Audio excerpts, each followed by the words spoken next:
دلیل لاؤ، دلیل سے مانو، دلیل سے منواؤ، ہے کہ نہیں؟ بلکہ میں نے آپ کو بتایا تھا کہیں واز ہو رہا ہو تو وہ مسکراتے رہتے ہیں، اول تو آئیں گے نہیں، کہیں پھنس گئے مجبوری کو تو زیر لب مسکراتے رہیں گے کہ یہ واز فرما رہے ہیں، بھائی کوئی عقل سے بات کرو، کوئی دلیل سے بات کرو۔ اب یہ کہہ دینا تو آسان ہے، فرائیڈ کا نظریہ بڑا گمراہ ہے، بہت غلط ہے، بھائی دلیل سے ثابت بھی کرو۔ یہ کہنا آسان ہے، مارکس کا نظریہ کفر ہے، لیکن کچھ ثابت تو کرو، اس میں کیا خرابی ہے؟ یہ ہے اصل میں جو سب سے ٹاپ کے لیول کی تبلیغ ہے، وہ یہ ہے، دلیل سے، برہان سے، غلط نظریات کا عقلی دلائل سے ابطال۔ یہ بات یوں غلط ہے، یہ نظریہ باطل ہے، یہ تصور صحیح نہیں ہے، دلیل سے ثابت کیا جائے۔ یہ ہے کس کے لیے؟ انٹلیکچوئل مائنورٹی کے لیے۔ اس کو کہا ادعو الی سبیل ربک بالحکمت، وزڈم کے ساتھ، دانائی کے ساتھ، عقلی دلائل کے ساتھ، براہین کے ساتھ اللہ کے راستے کی طرف بلاؤ۔ دوسرا لیول کیا ہے عوام الناس کا؟ وہ لیول ہے عام لوگ، ان کے ذہنوں میں کوئی خناس نہیں، کوئی غلط نظریہ نہیں، انہوں نے تو جیسے آپ کہتے ہیں کلین سلیٹس ہیں، اس کے اوپر آپ جو چاہیں لکھ دیں، اور اگر کسی سلیٹ پر پہلے سے لکھا ہوا ہے تو پہلے اسے صاف کرنا پڑتا ہے، تب لکھیں گے۔ تو وہ جو ہوتے ہیں ذہین اقلیت، ان کے تو ذہنوں کی پہلے صفائی کرنی پڑتی ہے۔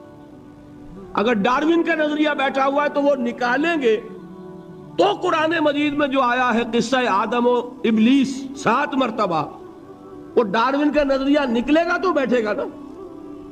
وہ ڈاروین کا نظریہ وہاں ہے، وہ حجاب بنا ہوا ہے، وہ قصہ آدم و ابلیس کو پڑھتا ہوا مسکراتا ہوا گزر جاتا ہے۔ کیا بچگانہ باتیں ہو رہی، معاذ اللہ ثم معاذ اللہ ثم معاذ اللہ، اس کے ذہن میں بیٹھا ہوا ہے ڈاروین کا فلسفہ۔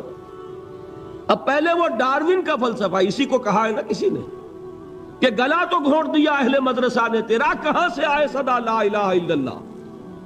ذہن بدلا گیا، فکر بدلی گئی، سوچ بدلی گئی، کہیں ڈاروین ہے، کہیں فرائیڈ ہے، کہیں مارکس ہے، کہیں ایڈلر ہے، کہیں برٹرینڈ رسل ہے، کہیں سارترے ہے، یہ ذہنوں کے اندر تو یہ بیٹھے ہوئے ہیں، تو اب کہاں سے بات آئے؟ اسی کو کہا تھا اکبر الہ آبادی نے کہ غزالی اور رومی کی بھلا کون سنے گا، محفل میں چھڑا نغمہ اسپینسر و مل ہے۔ جان سٹورٹ مل، اس کا فلسفہ یہ ہے، اس نے یہ فرمایا ہے۔ جس کے دماغ میں یہ بیٹھا ہوا ہے وہ غزالی کی بات کہاں سنے گا، رومی کی بات اس کے پلے کہاں پڑے گی؟ تو اس کے لیے تو ہے وہ بڑا کٹھن کام، اور کٹھن کام ہونے ہی کی وجہ سے ہم کرتے نہیں۔ عوام الناس میں واعظ سے نصیحت کرنا، تبلیغ کرنا یہ آسان ہے، لہذا ہمارے ہاں اس وقت جو کام ہوتا ہے وہ اسی بنیاد پر ہوتا ہے، اسی لیول پر ہوتا ہے۔ واعظ ہے، نصیحت ہے، میں اس کی نفی نہیں کر رہا، عوام کے لیے وہی مفید ہے۔ عوام کو آپ خامخواہ فلسفے پہ پڑھانے بیٹھ جائیں تو یہ بھی در حقیقت ان کے ساتھ ظلم ہوگا۔ کلم الناس علی قدر عقولہم، وہ کیا ہے؟ واعظ۔ اور واعظ جو ہے وہ کوئی گالی نہیں ہے، واعظ بہت ہی مفید شے ہے، بشرطے کہ دماغ میں کوئی خناس نہ ہو، فطور نہ ہو، کوئی غلط نظریے بیٹھے ہوئے نہ ہو۔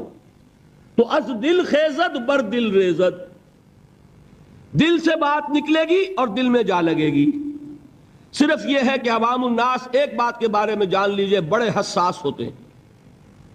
یہ تو چونکہ در حقیقت کوئی عقلی علمی بات نہیں ہوتی، یہ احساس ہوتا ہے۔ اگر آدمی یہ محسوس کرے کہ یہ شخص اپنی دھونس جمانا چاہ رہا ہے، یہ میرے اوپر اپنے علم کا روب جھاڑنا چاہتا ہے، تو آپ کی بات کا اثر نہیں ہوگا۔ اور اگر محسوس کرے کہ یہ میرا مخلص ہے، میرا خیر خواہ ہے، میری بھلائی کے لیے بات کہہ رہا ہے، اس نے کوئی دھندا نہیں بنایا ہوا، اس نے یہ پروفیشن نہیں اختیار کیا ہوا، بلکہ یہ خالصتاً لوجہ اللہ بات کہہ رہا ہے، تو وہ بات واقعتاً دل سے نکلی ہوئی بات دل میں جا کے اثر لگتی۔ یہ ہے عوام الناس کے لیے۔ اب تیسرا لیول ہے وہ جو آپ کا معاشرہ ہے، قادیانی مبلغین بھی موجود ہے کہ نہیں، عیسائی بھی موجود ہے کہ نہیں۔ پاکستان میں تبلیغ ہو رہی ہے عیسائیت کی، اور ان کے اعداد و شمار پڑھیے، کتنے لوگ ہیں کہ جو عیسائی ہو گئے ہیں پاکستان بننے کے بعد۔ پاکستان میں کتنے نئے چرچ ہیں کہ جو تعمیر ہوئے پاکستان میں، پاکستان بننے کے بعد ان کے مشنز کی رپورٹ پڑھیے، رونا آتا۔ وہ کیوں ہے کہ ان کے پروفیشنز ہیں، پروفیشنل پادری ہیں، بڑی ٹریننگز لے کر آتے ہیں، کروڑوں روپے کے بجٹ ہیں ان کے مشنز کے، پوری حکومتیں ان کی پشت پر ہیں، وہ اندر ہی اندر دیمک کی طرح چٹ کر رہے ہیں۔ اب ان کا مقابلہ کرنا ضروری ہے۔ اگر مقابلہ نہیں کریں گے تو نتیجہ کیا نکلے گا کہ ان کا ایک اثر قائم ہو جائے گا، جس چیز کا نام آپ مناظرہ کہتے ہیں۔ اور آج ہمارے بعض تعلیم یافتہ لوگ مناظرے کو گھٹیا چیز سمجھتے ہیں، بری چیز سمجھتے ہیں، لیکن یہ جان لیجئے کہ مناظرہ بھی ضروری ہے، اس لیے کہ اگر یہ نہیں کریں گے تو آپ کے اپنے عوام جو ہے ان کے زیر اثر آ جائیں گے۔ یہ موصول ہے الیاس الہی صاحب کے لیے کہ وہ فوری طور پر ٹیلی ویژن اسٹیشن پر ٹیلیفون پر آتا ہے۔ الیاس الہی صاحب، مجھے یہ یاد نہیں ہے کہ میں نے یہاں ذکر کیا یا نہیں کیا، بہرحال اگر کیا ہے تو دوبارہ کر رہا ہوں۔ جب انگریز ہندوستان میں آیا تو ایک طرف تو انگریز کی حکومت قائم ہو رہی، ہم جو ہے مرعوب ہو گئے، محکوم بھی ہوئے، محکوم مرعوب بھی ہو جاتا ہے۔ دوسری طرف ان کے پادریوں کی فوج آ گئی عیسائیت کی تبلیغ کے لیے، اور یہ لوگ بڑے ٹرینڈ تھے، عربی پڑھ کر آتے تھے، فارسی سیکھ کر آتے تھے، قرآن پڑھ کر آتے تھے، تاکہ وہ ٹاک کر حملے کر سکیں اسلام پر۔ اب ہمارے علماء کی اس اعتبار سے ٹریننگ نہیں تھی، وہ تو ہر کام کے لیے ایک ٹریننگ ہوتی ہے نا۔ اب انہیں تو چونکہ مسلمان ملک تھا، فتویٰ دینا ان کا کام تھا، کیا چیز ضروری ہے، کیا حرام ہے، کیا جائز ہے، کیا ناجائز ہے۔ کبھی کسی عیسائی سے مناظرے کا موقع ہی پیش نہیں آیا تھا۔ نتیجہ یہ نکلا کہ ایک پادری فینڈر تھا جرمن، کلکتے سے چلا دلی تک پہنچ گیا، اور جس شہر میں گیا اس نے علماء کو چیلنج کیا کہ مجھ سے مناظرہ کرو، اور ہر شہر میں جس نے بھی مقابلہ کیا، مناظرہ کیا، اس نے شکست کھائی اس سے۔ پھر وہ جامع مسجد دہلی کی سیڑھیوں پر کھڑے ہو کر اعلان کرتا ہے کہ میں کلکتے سے چل کر یہاں تک آ گیا ہوں اور کوئی مسلمان عالم میرا مقابلہ نہیں کر سکا۔ میں آج جامع مسجد دہلی کی سیڑھیوں سے چیلنج دے رہا ہوں پورے ہندوستان کے علماء کو کہ کوئی شخص مجھ سے مناظرہ کر لے۔ اب آپ سوچئے اس کو، اگر اس وقت کوئی اس کے مقابلے میں نہ آتا تو آپ کے عوام کے اوپر کیا اثر قائم ہوتا؟ ایک طرف انگریز حاکم ہے، ہم محکوم ہیں، اس کی تہذیب سے ویسے ہی مرعوب ہو گئے، دوسری طرف یہ کہ ہمارے علماء بھی مار کھا گئے، تو عوام میں جس پر جنگل کی آگ کی طرح عیسائیت پھیلتی، اس کا آپ تصور نہیں کر سکتے۔ اس وقت اللہ کا ایک بندہ، یہ اللہ کی سنت ہے، اقبال کا بڑا پیارا شعر ہے، خون اسرائیل آ جاتا ہے آخر جوش میں، توڑ دیتا ہے کوئی موسیٰ طلسم سامری۔ اللہ تعالیٰ نے بر وقت اٹھا دیا۔ وہ اقبال نے یہ مصرع استعمال کیا ہے حضرت مجدد الفسانی رحمت اللہ علیہ کے لیے کہ اللہ نے بر وقت کیا جس کو خبردار، وہ ہند میں سرمایہ ملت کا نگہباں، اللہ نے بر وقت کیا جس کو خبردار۔ اسی طرح کی ایک شخصیت مولانا رحمت اللہ کیرانوی رحمت اللہ علیہ، وہ آئے میدان میں خم ٹھوک کر، انہوں نے مناظرہ کیا، پادری فینڈر کو ایسی شکست فاش ہوئی کہ پھر وہ ہندوستان چھوڑ کر بھاگ گیا۔ اس نے جا کر پھر ترکی میں ڈیرا لگایا، اس وقت تک ابھی خلافت تھی ترکی کی، خلافت عثمانی، وہاں جا کر ڈیرا لگایا، وہاں کا کوئی عالم مقابلہ نہیں کر سکا۔ یہ مولانا رحمت اللہ کیرانوی گئے تھے حج کے لیے، جب دارالخلافہ میں خبر پہنچی کہ یہ ہے وہ شخص جس نے شکست دی تھی فینڈر کو، تو وہاں سے ایک ریکویسٹ آئی کہ حضرت یہاں تشریف لائیے، اس پادری نے ہمارا ناطقہ بند کیا ہوا ہے۔ تو وہ وہاں سے دعوت پر اب جا رہے ہیں ترکی۔ اسے فینڈر کو جب خبر ملی کہ مولانا رحمت اللہ آ رہا ہے، مولوی رحمت اللہ، وہ وہاں سے بھی ایسا بھاگا، مقابلہ نہیں کر سکا۔ یہ ہے دیکھیے اس کی ضرورت ہے، اس کی بھی ضرورت ہے۔ اب یہ میں بتا دوں آپ کو، ایک شخص یہ تینوں کام نہیں کر سکتا۔ ایک شخص انٹلیکچوئل لیول پر بھی کام کرے، ایک شخص سرمن اور واعظ کی سطح پر بھی کام کرے، اور وہ شخص مناظرے بھی کرے۔ مناظرہ عیسائیوں سے کرنے کے لیے کچھ اور معلومات درکار، بائبل کو پڑھاؤ جیسے آئے تھے۔ دیدات صاحب یہاں آئے کہ نہیں آئے؟ اب وہ اس وقت اللہ نے ان کو اٹھا دیا۔ ایک شخص ہے جو بائبل کے حوالوں سے پادریوں کا ناطقہ بند کیے ہوئے، غالباً آج یا کل ان کا جو مناظرہ ہوا ہے لندن میں، اس کے کیسٹس آپ کو مل جائیں گے۔ یہ اللہ کا بڑا فضل ہے کہ اس وقت ایک شخص عالم اسلام میں ایسا اٹھ کھڑا ہوا کہ کئی جگہ پر وہ پادری لوگ جو شکست کھا چکے۔ تو یہ اللہ کی طرف سے اب یہ صلاحیت، آپ اگر کہیں احمد دیدات صاحب سے کہ ایک قادیانی سے بھی مناظرہ کرو تو نہیں کر سکیں گے۔ اس کی وجہ یہ کہ اسپیشلائزیشن کا معاملہ ہے۔ قادیانی سے مناظرہ کرنے کے لیے وہ قادیانی کی ساری کتابیں پڑھی جائیں، اس کا سارا لٹریچر کھنگالا جائے اپنے دل پر جبر کر کے، تبھی تو کر سکے گا نا۔ تو ایک شخص سارے کام نہیں کر سکتا۔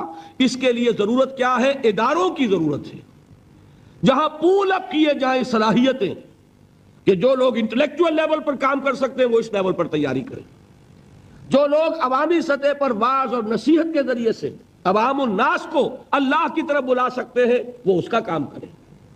پھر جو جدال کرنے والے ہیں، مناظرہ اور مجادلہ، وہ آئیں اور وہ اپنی اپنی مختلف جو ہیں جتنے بھی ان کے اندر وہ اسپیشلائز کریں اور ان کا مقابلہ کریں۔ ہندوستان میں عیسائیوں کی طرف سے حملہ ہوا اسلام پر، اور اسی وقت ہوا تھا آریہ سماجیوں کی طرف سے۔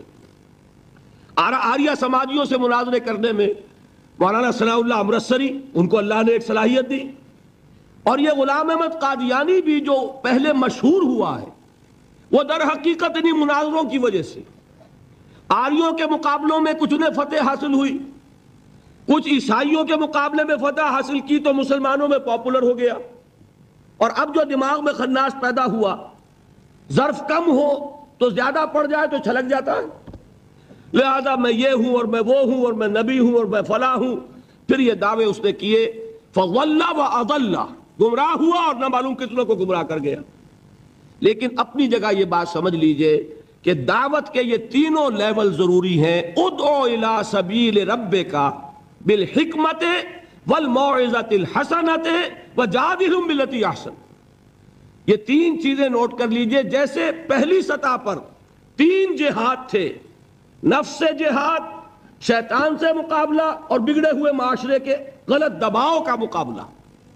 وہاں صبر کیا تھا؟ صبر عن المعصیہ، صبر علی الطاعہ۔ اب یہاں کون سا صبر درکار ہے؟ جو شخص یہ کام کرے گا اسے اپنے کیریئرز کا صبر کرنا پڑے گا۔ ایک شخص میں ذہانت ہے، صلاحیت ہے، وہ کوئی بہت ہی نفع بخش کیریئر جو ہے وہ اس نے اڈاپٹ کیا ہوا ہے، ڈاکٹر ہے، انجینئر ہے، اس میں اسے بڑی اونچی تنخواہیں مل رہی ہیں، بڑی اعلیٰ پریکٹس چل رہی ہے، لیکن وہی صلاحیت اب ادھر لگائے گا، ظاہر بات ہے وہ بساط طے ہوگی، اس میں کمی آئے گی۔ یہ کیسے ہو سکے گا اگر صبر نہ ہو؟ اگر انسان صبر نہ کر سکے، اگر انسان قربانی نہ دے سکے اپنے کیریئر کی، اپنے مفادات کی، اپنے شاندار مستقبل کی، وہی نوجوان، دیکھیے ہمیں شرم آنی چاہیے اور گردنیں ہمیں جھکا لینی چاہیے۔ قادیانیوں میں کتنے نوجوان ہیں جو اپنی زندگیاں جو ہے وقف کر دیتے ہیں، وہ زندگیاں وقف کرتے ہیں، انہیں ٹریننگ ملتی ہے، پھر وہ میدان میں آتے ہیں۔ عام آدمی کیسے کام کر لے گا؟ آپ سوچئے کہ آپ اپنے بچوں کو اس کام کے لیے وقف کرنے کے لیے تیار ہوں گے؟ ہم ذرا بھی کوئی کھاتا پیتا انسان ہو، ذرا سی بھی اس کی کوئی حیثیت ہو، وہ کبھی سوچنے کو بھی تیار نہیں ہوگا۔ بھائی چندہ لے لو، اللہ اللہ خیر صلی اللہ، جان چھوڑو، ہم اپنی اولاد کو اس کام کے لیے نہیں دے سکتے۔ یہ ہے ہمارا حال، اور یہی وجہ ہے کہ وہ دین حق جو ہے پامال ہے۔ آج ہی کوئی صاحب کہہ رہے تھے قادیانیت افریقہ میں بہت پھیل رہی ہے۔ کیوں پھیل رہی ہے؟ باطل جو ہے، عیسائیت پاکستان میں پھیل رہی ہے، کیوں پھیل رہی ہے؟ آخر حکومتیں ہیں، پیسے خرچ کرتی ہیں، ان کے پادری سر ترین ممالک کے رہنے والے لوگ گرم ترین ممالک میں آ کے زندگیاں گزارتے ہیں کہ نہیں گزارتے؟ آج تو پھر بھی ایئر کنڈیشنز ہیں ان کے لیے، لیکن ایک زمانہ وہ بھی تو تھا جبکہ وہ جیکب آباد میں اور کہاں پنجاب کے تھل کے صحراؤں میں وہ لوگ گئے ہیں، اس وقت ایئر کنڈیشنر بھی نہیں تھے، انہوں نے وہاں جا کر کام کیے ہیں، ان گرمیوں کو جھیلا ہے۔ تو کام تو کرنے سے ہوتا ہے، صبر کا مادہ نہیں ہوگا تو آپ کام نہیں کر سکیں گے۔ اور اسی کا ایک دوسرا رخ ہے